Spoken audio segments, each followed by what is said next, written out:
যত রকম গুনাহ করছেন, যত বড় গুনাহ করছেন, সকল গুনাহ মাফ করে দিবেন। এই দোয়াটা তওবার সময় পড়বেন। আর যদি কিছু না পারেন, বাংলা আল্লাহরে ডাক দিয়ে একেবারে সারা জীবন নিজের প্রতি জুলুম করছে, আল্লাহ আমারে মাফ করে দেন। এই সাক্ষ্য যখন দিবেন, আল্লাহ আপনার প্রতি খুশি, মাফ করে দেবেন। সুবহানাল্লাহ। যাই হোক, রাসূল আকরাম সাল্লাল্লাহু আলাইহি সাল্লাম ঘোষণা করে দিলেন,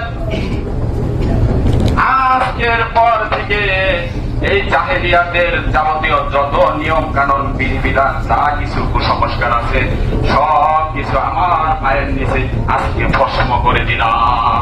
ঠিক কিনা? প্রথম আল্লাহ রাসূল এটা বলেছেন। এরপরে বলেছেন, রক্তের যেই বদলা রাসূল সাল্লাল্লাহু আলাইহি সাল্লামের বংশের একটা দুগ্ধ পান করার মতো একটা ছোট্ট শিশু ছিল। এই ছোট্ট শিশুকে একটা পুত্র অন্যায় ভাবে হত্যা করে। ওই সময়ে যে অবস্থা ছিল যে কাউকে হত্যা করলে রক্তের বদলা নিতে 100 বছর পর হইলো, বাপে মরে যেত। মরে যাওয়ার আগে বলতো কি, মরণের আগে আমার একটা দাবি, ওই যে আমাকে এই হত্যার বদলা কিন্তু দিতে হইল।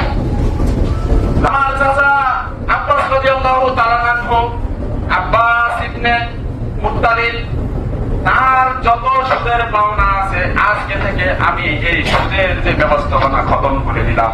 প্রথমে আমার কাকা সুদের টাকা কারো দেওয়ার দরকার নাই, ঠিক কিনা? এই কথা কি শুধু রাসূল সাল্লাল্লাহু আলাইহি ওয়াসাল্লাম কাকা সুদের যে লেনদেন ছাইড়া দিল, এটা বোঝানোর লোকে আমাকে কইছো না, ঠিক না? আমাদেরকে বলছে যে আমি রাসূল বিদায় নেওয়ার আগে বলে গেলাম, তোমরা আর জীবনে কোনোদিন সুদের কারবার করবা না।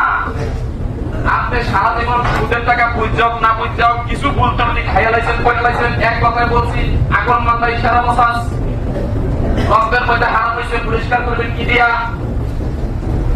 আজকে এখানে যদি চোখের পানি ছেড়ে দিয়ে আল্লাহর কাছে আখেরে তওবা করতে পারে, আর জীবনে কোনোদিন আমি সুদ খাবো না, সুদের সাক্ষী দিব না, সুদের কোনো লেনদেনের ধারে পাশে থাকবো না, না খেয়া মহিলা ফেরা দিয়ে আসি, সুদের টাকা খাবো না, ঠিক কিনা বলে?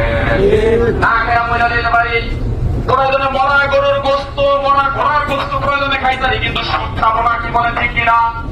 যখন আপনি এইভাবে সাক্ষ্য দিবেন, আল্লাহ তাআলা ওই ফেরেশতাদের সাক্ষী রেখে আপনাকে আমাকে সকলকে ক্ষমা করে দিবেন। সুবহানাল্লাহ। যেভাবে কি বলেন, বুঝা না বুঝা